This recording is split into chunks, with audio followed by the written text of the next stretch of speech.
Hi friends, it's Julia, and today I'm going to be doing a complete Crested Gecko care video guide for all of you who are either getting a Cresty or already have one and just kind of want to make sure that you have the basics down.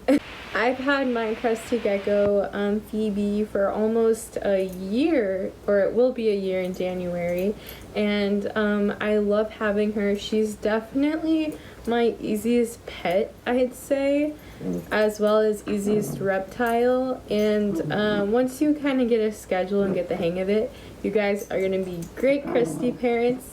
And yeah, so just kind of, follow these tips. When feeding your Crested Gecko, you really want to provide them a blended diet, which is a little... Oh, crap.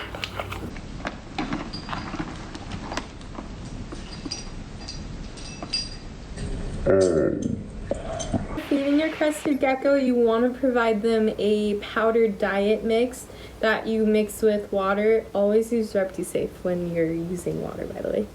And so this way they get all the nutrients they need. I use Pangea, which is my kind of go-to. Well, Phoebe's, mine for Phoebe's go-to Crested Gecko food. I have the Fig and insects, and also I have the normal with insects one. The with insects are really good for them, especially if they don't take to feeding live bugs. If they do, you want to feed them live bugs dusted with calcium once a week, every weekend. And then I feed this Monday, Wednesday, Friday. Since Phoebe will not eat bugs because she's picky and spoiled, I make sure she eats the with insects, and I also make sure that she gets calcium otherwise using like the UVB lamp. And then I also have the watermelon that does not have bugs, but I do give this to her. Sometimes I'll mix it with bugs, sometimes not. Just kind of depends on the day. I mean, she likes it. And then I also have the growth breeding formula. Ollie! This is really good for if your Cresty's on the smaller side, or they're still kind of like juveniles, babies, and you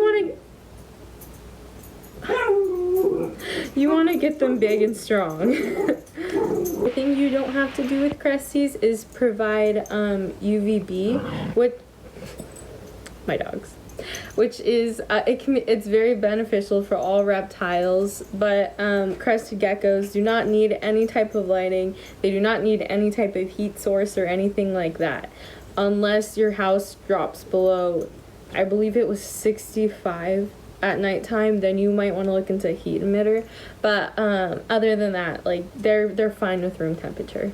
Please don't jump. They like to jump when being handled, so just like a caution on that. Yep, there she goes. She loves my hair. I don't know why, but that's her favorite place to go. I'll never understand. Here's like an up close.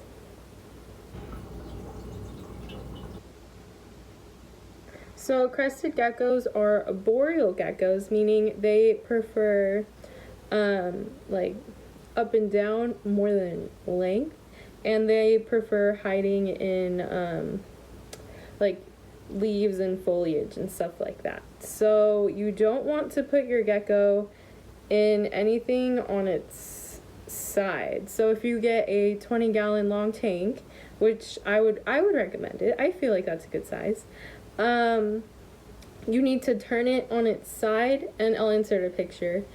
So they have more height to climb, more so than width to run around.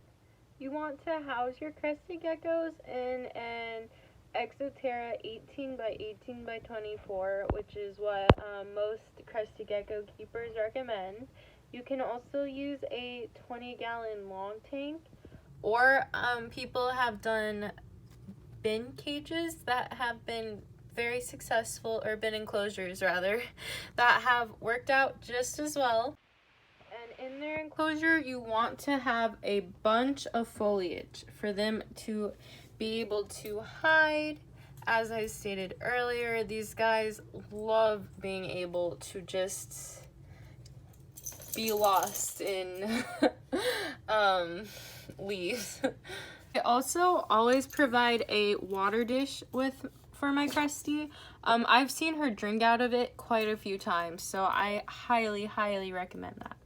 If you have a female, you definitely want to provide a lay box for them to be able to dig and lay fertile eggs in, or fertile eggs in if you're breeding. But if you are new to owning a crested gecko, please do not start off by breeding them. Baby's lay boxes look like, it's just sphagnum moss and enough of it to let her dig. I also like to use sphagnum moss to increase the humidity. Depending on where you live, it's either really easy or really hard to get your humidity the way you want it. For your humidity, you need to have a wet period, and then a dry period, and then a wet period again, and a dry period. These guys originate from New Caledonia, and so they are used to the rainforest lifestyle. And so you want to mist in the morning, and you want your humidity gauge. Mine is like right there, so it's kind of hard to see. But you want your humidity gauge to be 100%. And then during the day, you want it to go down to, don't let it get lower than 50, I'd say. And then at night, you want to mist again and raise it back up to 100. And then in the morning, when you wake up, it should be pretty low again, and so then you mist again. I recommend using paper towel. I think that is the most common substrate for Cresties. A lot of people keep them on Eco Earth, but there's always a risk of impaction where they can swallow some and then they're not able to digest it and it can kill them. So I would be really cautious if you're going to use that. A lot of people have enclosures that are bioactive, which require dirt and stuff like that, and Cresties do fine in it. So it's just whatever you're most comfortable with. For a beginner though, to make sure your Cresty is pooping and everything is okay, I think you will be more than fine using paper towel. And I change out my paper towel every week to every 2 weeks, depending on how messy Phoebe has been. If you are wondering why my little Phoebe does not have a tail, and some do, it's because crested geckos have this very strange trait where, unlike I think every other gecko, they get their tail and they can throw it as a defense mechanism once in their life.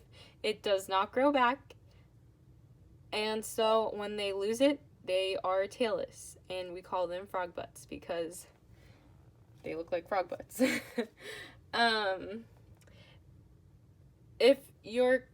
I think it's fair to say that a lot of people experience Cresties losing their tails.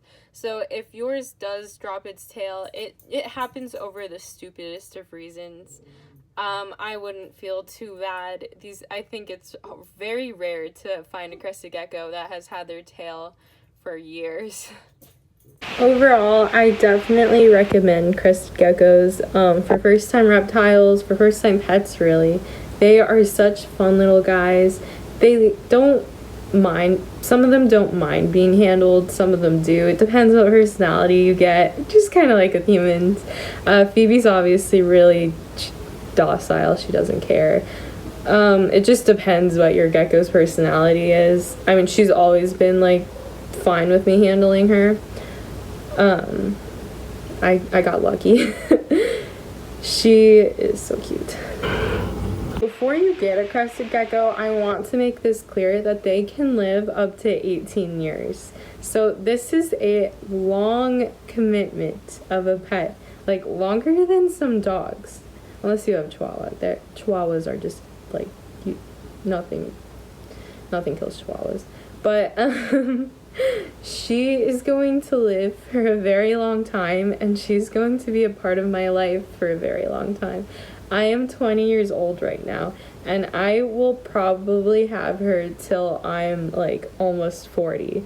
So keep that in mind before you get one, in case you're not sure about like the commitment, because it's like literally like it's not a lifetime, but I mean her lifetime is very long. I am making a video on what your Crested enclosure should look like, so make sure you watch out for that. It should be up the day after I post this, but let's see if that actually happens.